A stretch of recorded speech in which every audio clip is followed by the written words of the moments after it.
আমি আসছি পাড়াগাঁ গ্রাম থেকে শামীম ভাইয়ের জন্য ভোট চাইতে।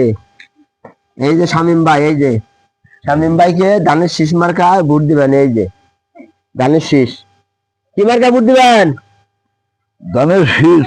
হ্যাঁ, ধানের শীষ। ধানের শীষ মার্কা ভোট দিলে বিএনপি যদি সরকার গঠন করে এলাকার উন্নয়ন হবো, দেশের উন্নয়ন হবো, গরিব দুঃখীর উন্নয়ন হবো।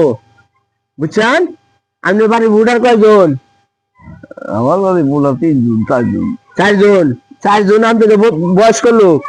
আপনার জন্য তারিখ দিয়ে আপনার একটা প্রকল্প হাতে নিছে, যারা গরিব মানুষ বয়স্ক লোক তাদের জন্য একটা ফ্যামিলি কার্ড দিব। আর কৃষক কৃষি কার্ড পাবে, ওটার মাধ্যমে আপনি 2 থেকে 5,000 টাকা পর্যন্ত আপনি ব্যাংকে তুলতে পারবেন। এই কাজে কাজে ধানের শীষ মার্কা ভোট দিবেন। এই যে দেখছেন না? হ্যাঁ, ধন্যবাদ।